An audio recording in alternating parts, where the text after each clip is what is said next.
Welcome aboard the Strange Express. My name is Dr. Scherzo Stantio. Today we're presenting the final installment of Memorial.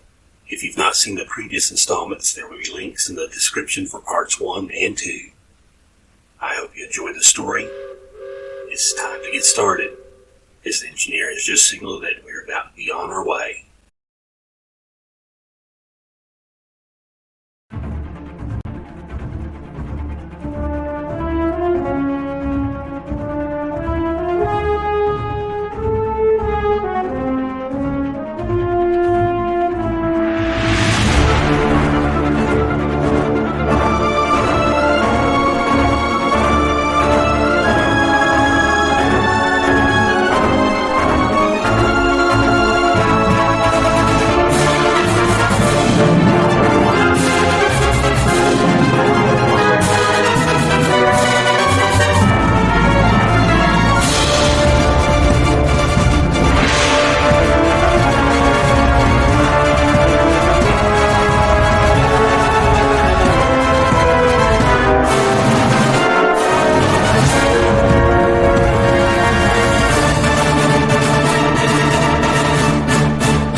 We got back from breakfast just in time for the meeting. Mark walked me around and introduced me to each of the people. When he got to Dr. Alicia Thomas, I was somewhat surprised. She was not as I had imagined her. I estimate that she was about 5 years my senior, and I was about a year older than Mark. Not a big deal, but just surprised me. Probably my biggest impression was that she had a very friendly smile, and she smiled a lot. Mark also introduced me to Hank Doors, who also seemed to be hovering around the smiling Dr. Thomas. It wasn't long before the meeting was called to order. A paper was passed out to everyone with what appeared to be a program of what they hoped to learn in this first encounter with the beings from another world. Terrence Morrow started going over each point of the paper in a droning, monotonous tone that had me struggling to keep my eyes open. To aggravate the matter, it seemed that the same individual that controlled the heating in the airport had followed, as it was very warm. I'm certain that at one point my eyes were crossed. But it didn't take long for things to liven up and I was fully awake. At some point, Doors suggested that armed troops should be brought in to make a surprise attack and to capture the spacecraft and its occupants. His reasoning being that their knowledge and technology could advance us by decades, possibly centuries. He even suggested it could lead to the cure of grave disease, afflictions, even cancer. Mark pointed out that it would be wrong to treat our guests in such a way, as it would be violating their trust. He also said that in case it had not occurred to Mr. Doors, they may be armed and fully capable of defending themselves from an attack from us. Such an act on our part might be considered an act of war, and could result in our whole world being devastated by the very technology that Doors is lusting for. Everyone agreed with Mark that it would not only be wrong, but also unwise to be deceitful to the visitors. Did I say everyone? Everyone except Dr. Thomas. I noticed that she had remained quiet during the entire discussion. After the meeting had concluded, I wanted to go over to her to ask how she felt about Moore's suggestion, but Mark stopped me on my way and said, "That's what I'm talking about." He looked over to where Doris was having a very animated discussion with Terrence Morrow. Then he continued, but in a more subdued tone, "People like him have no business here. You know what it's all about, don't you?" I didn't say anything, but I held up my hand and rubbed my thumb against my index finger. "Exactly," Mark replied. I glanced over to where Dr. Thomas had been sitting, but she was no longer there. I looked around the room, but she had already left. "You don't happen to know where Dr. Thomas went, do you?" Mark answered. "I think she stepped outside for some air. It's stifling in here. We'll probably appreciate the warmth tomorrow, though. They're predicting more bad weather." Mark, did you notice Dr. Thomas's reaction to Dora's proposal? I don't think she reacted to it at all. Doesn't that surprise you, I asked? Now that you mention it. Yes, it does. I wonder why she didn't speak up. Mark paused a moment and then said, she's probably just being diplomatic. I told Mark that I really wanted to ask her, as it seemed that she would have been the first to caution Morris of the possible consequences of such actions. Mark suggested that I try her quarters, but apparently she was not in, or at least she did not come to the door. I checked around to see if she was visiting someone else, but I couldn't find her, and I gave up looking for her after about 30 minutes. It bothered me that she hadn't said anything during the meeting, coupled with the way that Doris had been hovering around her prior to the beginning. I just wanted to make sure that she was on the same page as the rest of us. I started back to my room, but Terrence Morrow saw me and he stopped me on my way. He asked if I had found Dr. Thomas. I told him that I hadn't, and he said he couldn't imagine where she had gone to. He then told me that he had already been to my quarters and he had dropped off some additional training materials that he wanted me to complete. He said that Mark told him that I'd really enjoyed the first batch. I made a note to myself to remember to keep my door locked from now on. When I went back to my room, I saw the stack of manuals wrapped in cellophane wrap, sitting on the faux leather chair. I tore open the wrap and removed one of the manuals and placed the rest of the package on the floor, and then sat down in a chair and started reading the manual. I spent the rest of the day studying the manuals, skipping lunch. Not that they were so interesting, but I just wanted to be done with them. I'd lost track of time when I heard someone tapping at my door. I opened the door, and once again my door was filled with the tall, lanky frame of Terrence Morrow. The tall man smiled and said, "Pizza delivery," and he handed me a large pizza. I invited him in. He came in and saw where I had made a makeshift desk using the bed, and I had pushed up the chair next to it. The training manuals were spread across the bed. "So that's what you've been doing all day." I'd suspected as much. "How much do you have left, Barnes?" I grinned and said, "Actually, I'm on the last one." I lost my grin when he said, "Well, that's great. I'll send someone over with the next batch." After a brief silence, he said, "Just kidding. I kind of sunk your battleship there for a moment, didn't I? Good work, Barnes. I hope you enjoy the pizza." I opened the pizza to make sure that there were no surprises, but it was the same branded type of pizza that I had ordered at the interview. "Thanks, boss," I said as earnestly as possible. "If I'd known you were going to do this, I would have ordered a much more expensive pizza at the interview. Now, will you do me the honor of hanging around and helping me eat it?" "Sorry," he answered. "Duty calls. Plus, I don't eat pizza. Too many carbs. But you better eat it soon while it's still hot." "Don't worry about that," I said. "I ate cold pizza for breakfast." I wish I had a camera to capture the look on his face when I said that. He didn't say anything, just held up his hand, not even looking back as he exited the door and waved goodbye. After finishing the manuals and the pizza, not in that order, I cleaned up and went to bed. I was sleeping well when there was a pounding at my door. I jumped up and answered the door, and it was Mark. He told me that everyone was gathering in the field that had been set up for the landing, and they were ready to turn on the beacon. I dressed for cold weather and accompanied him to the field. I asked Mark if anyone had examined the beacon, and he told me that they had. He said that the inside of the case was filled with an unknown gray material. It appeared to be metal, but it's a non-conductor. As far as they were able to determine, the gray material was just filler. It served no mechanical or electrical purpose. The conclusion was that the gray material was there to make the beacon fit comfortably in a human hand. Engraved in the gray material was what appeared to be a small piece of material that was most similar to mica. They studied it under a microscope, and it appeared to have thousands of discrete components inside it, similar to an integrated chip, and there were multiple layers, again similar to mica. They wanted to do additional tests, as the circuitry seemed far too complex for a simple beacon, but they didn't do so for fear of damaging the unit. They concluded that a power supply for the unit was also contained in the mica-like material. They tested it to see if it emitted any type of radiation, but found it did not, but the tests were only conducted with the unit off. They wanted to test it when the unit was activated, but they didn't do so, as they didn't know if the unit may have been made for one-time use or not. When we reached the field where we had hoped the alien craft would land,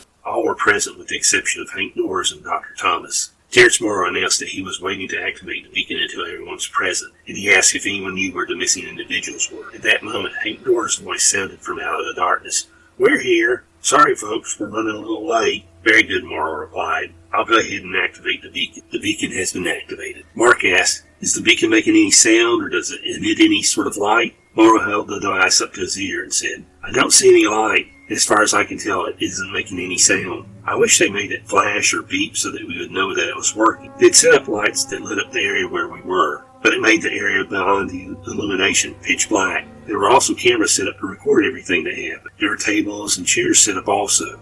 I and a couple of the others moved out of the brightly lit area to better be able to see the sky. Morrow apparently noticed this and had the lights turned off. A light snow had started, and after about 45 minutes I was freezing. I was starting to doubt that the beacon was working when the flying saucer ship appeared, or materialized, right over the field. One moment nothing was there, and the next moment Hovering just above us was a gray metal craft with a bright purple streak across the center. There was no sound of engines as it remained in place. I noticed that the ship was actually spinning, or I should say that the outer saucer was spinning. I could see what appeared to be portals in the center part of the ship, and they remained stationary. I also saw that what originally appeared to be a solid purple line across the perimeter of the vessel was actually individual red and blue lines. As the spinning slowed, I saw what appeared to be a mist forming around the ship. Suddenly the ship emitted 3 yellow-colored beams toward the ground, and then the mist dissipated. As the mist dissipated, there was a flash like lightning, which was accompanied by a loud crackle I could only describe as thunder. The way it happened, it may have actually been a flash of lightning followed by thunder. After the flash, I noticed that it felt perceptibly warmer, and it continued to grow warmer rather quickly. It was rather scary, as I didn't know when it was going to stop. The snow that had been falling turned into rain, but then the rain stopped shortly also. There was a second flash and another thunder-like crash, but this time I was looking when the flash occurred, and I'm almost certain that it was lightning. The temperature seemed to have leveled off as well. I noticed that the sky that had been rather overcast before was clear. At least it was over us. I could see clouds along all the horizons, but directly over us, there were no clouds. I don't think that any of us spoke during this time. If anyone did, I didn't hear them. The saucer then tilted to an angle and moved away from the field toward the tree line that was about 100 feet away. I heard Terrence Morrow call out, "They're not just going to leave us, are they?" Within seconds of him saying this, the saucer landed at the edge of the woods. We all began moving in the direction of the saucer. I noticed that everyone was shading their wet coats and sweaters and piling them up on top of the tables and chairs. I did likewise. The temperature felt like it was around 60. As we approached the saucer, we saw 2 of the occupants coming from the saucer. I believe it was the same ones that Kevin had described. One was a male and the other was female. The female spoke. "We have returned as we pledged to do.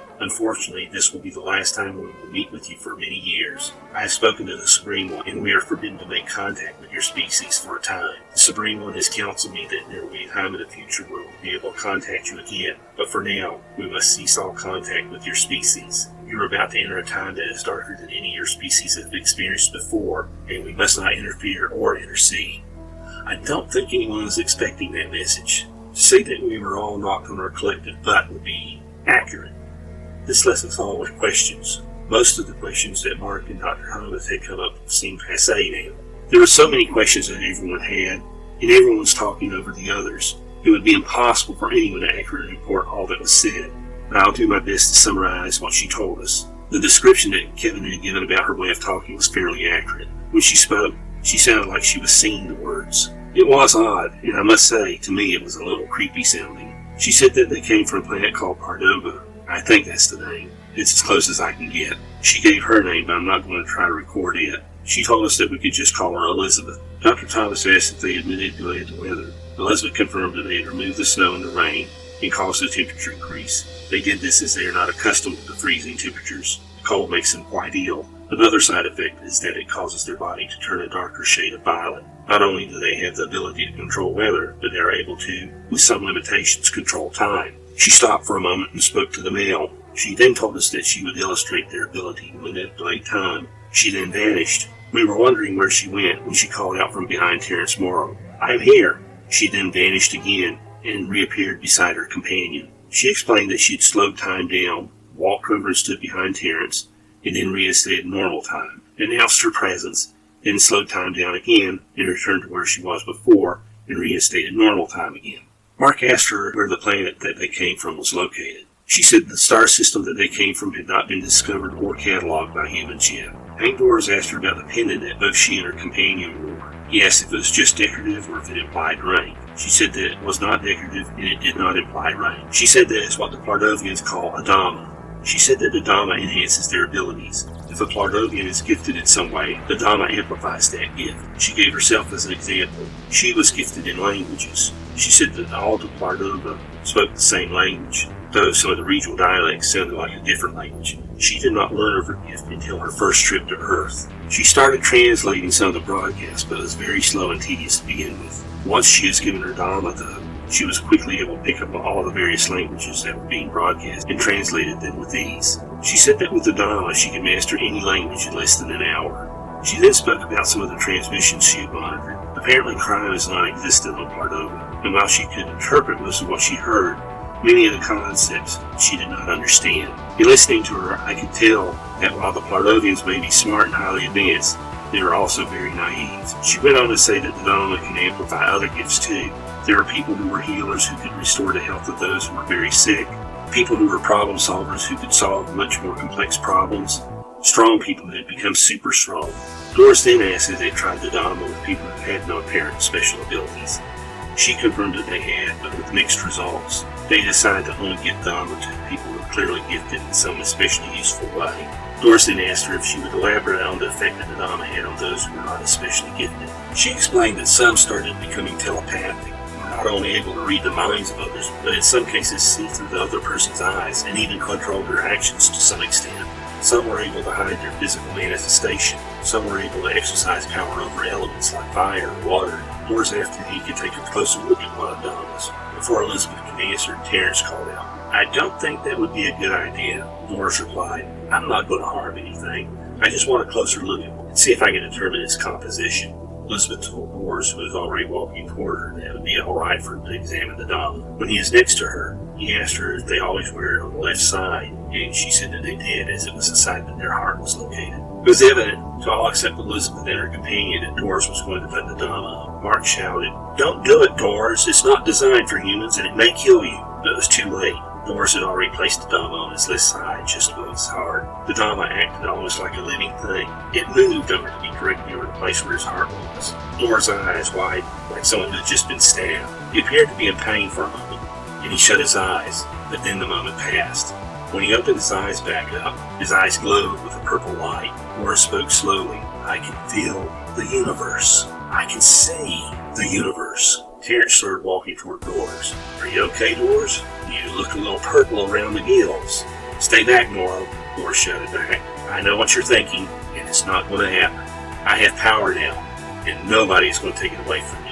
Terence continued to move toward Doris. "I'm serious, Morrow. I can read your mind. I know what you're thinking. Don't take another step." Terence didn't even pause, but continued to walk toward Doris. Doris then raised his hand, and a bolt of energy flew from it, and it struck Terence, knocking him to the ground where he lay still. The medical doctor ran over to Terence and bent over him. "He's still alive," Doris said, "though I could have killed him if I wanted to." The doctor said, "He is alive, but he has severe burns and will need to be treated." The tactical officer called out, "I've called it in. Transport is on the way." Doris then turned his attention to Elizabeth's companion. Then he walked up to him and removed the Dharma from his chest. Elizabeth cried out, "What are you doing? You have taken things that are not yours to take, and you have seriously injured one of your own." Doris laughed. "This is what we Earthlings call looking out for number one. Alicia, come over here. I have a present for you. You can be my queen." Mark called out, "Don't do it, Alicia. Adams, I don't believe I was talking to you. Come over here, Alicia. We can roll together." Mark called out to Alicia again, "Alicia, don't listen to him. You must realize how evil he is now." Dr. Thomas was walking toward Doris. I called out to her, "Dr. Thomas, listen to Mark. You can see what type of man Doris is. Think about it. Has he ever dealt honestly with anyone? He'll use you, and when he gets tired of you, he'll get rid of you, just like he did with all his partners and the other women foolish enough to stay with him." Dr. Thomas seemed unfazed and was now standing next to Doris. "Silly boys," Doris said. "She couldn't resist me even if she wanted to." Doris then placed the Dharma on Dr. Thomas, and her reaction was much the same as his. I called to Elizabeth, "Isn't there anything you can do?" Doris answered me, "You're really not too bright, are you? Isn't it obvious that they're complete pacifists? They won't lift a finger to stop me, and I doubt if they could even if they were willing." About that time, the transport came and took Terence away. It appeared that Dr. Thomas had fully recovered from the initial effects of the Dharma. Mark asked her if she was okay, and she nodded that she was.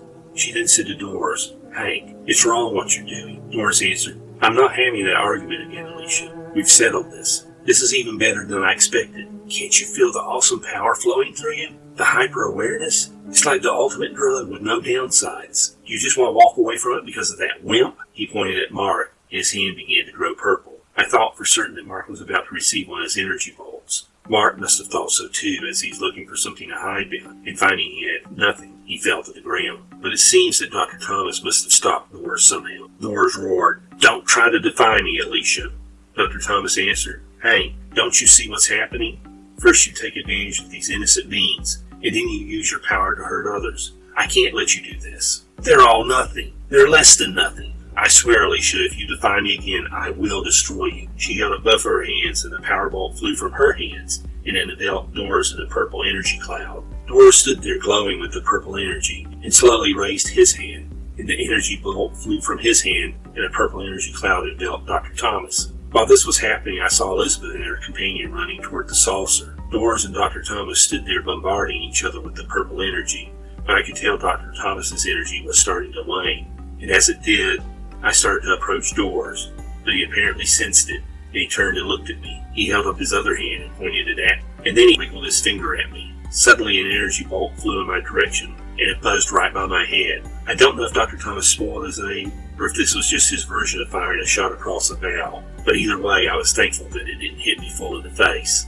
He then brought both his hands together and intensified the bolt that he was bombarding Dr. Thomas with. While her bolt had dwindled down to something that looked like what you would see in a plasma globe, suddenly the area was lit up by the lights of the flying saucer taking off. This drew Doris' attention, and he released Dr. Thomas from the awful purple energy bolt that he had been bombarding her with. He looked up at the saucer above us, and I heard him mutter, "Not so fast." Flyer vans were apparently restoring the weather, as it was getting very cold. I could see the clouds moving in. Doris started to raise both his hands and point at the saucer. I yelled to Doris, "Have you no conscience? You said yourself that they are pacifists and are no threat to you. Just let them go." Doris lowered his hands momentarily and snarled at me. "Your stupidity continues to amaze me. There may be untold treasures of technology in that spacecraft, and I want it." Doris raised his hands again, and I saw the energy building up in his hands. As I watched, I noticed something very strange. Doris must have really been building up the energy, as I could see the hair on his head was standing straight up. After a moment, a large purple energy bolt flew from his clenched fist. At the same time, a pure white bolt of light flashed down, directly striking Doris' fist and totally engulfing it. I heard Doris scream. For a brief moment, the crack of thunder was deafening, and I could still see the outline of the white flash in my eyes for several minutes afterwards. I went over to where Dr. Thomas was, but Mark and the tactical officer and the medical doctor were already there. They had retrieved our warm clothing as the temperatures were quickly dropping again. Mark said that Alicia was live and she didn't appear to have any burns. I didn't imagine they would have fought as long as they did if they were getting burns. The tactical officer said that the other transport was on the way. I said they'll need to send a hearse for Doris. He's toast. I wondered if the Clodovians made it. Mark said, "Why don't you go ask them? They're right over there." I looked and the saucer was parked exactly at the same spot that it had been before, and I saw Elizabeth and her companion walking toward us. Mark called out, "We're glad to see you're all right." I added, "Yeah, I thought he had caught you for a moment. I guess you're back to collect your property." Elizabeth answered, "Yes, the Supreme One would be displeased if we left them with you." I nodded the affirmative and said, "I can understand that, but one day we may be mature enough to handle the responsibility. Perhaps when our race has lived as long as yours." "But it already has," she answered. "In fact, your race is older than ours." "How can that be?" I asked. "You're so advanced technologically." "The Supreme One," she answered, "says that you are a stubborn people, and you refuse to choose what is right, and your stubbornness keeps you from growing as you should. But the coming dark time will be a time of refining, and afterward, a period of growth as you have never known." Just then, the tactical officer came up and handed her the Dama. "I retrieved that one off the remains of Hank Norris. I'll get the other one from Dr. Thomas." Mark walked over and said, "The doctor thinks that Alicia will be all right." "That's good," I answered. The tactical officer came back and gave Elizabeth the Dama, along with the beacon, and said to Mark, "When we removed the Dama, Dr. Thomas regained consciousness." Mark said, "Thanks." He went back over to where Dr. Thomas was. Elizabeth bid us farewell and they left. That was over 30 years ago. I have to admit that I often remember those days, but now more than ever. I mean, after 10 or 15 years passed, I wondered where those dark days were that Elizabeth spoke of. And as the decades passed, I started to think that perhaps she was wrong, but I don't think that anymore. I could see that even back then the storm clouds were starting to gather. One final thought. There was another question I had for Elizabeth, but I didn't ask her because I didn't want to put her on the spot. I still wonder if they deliberately restored the weather as they did, knowing that their process produces intense local electrical storms. Yet by standing in an open area as Doris did, and extending his arms in the air, and generating his own electrical field, he made himself an excellent path to ground. Not a typical move that you would expect from a pacifist people.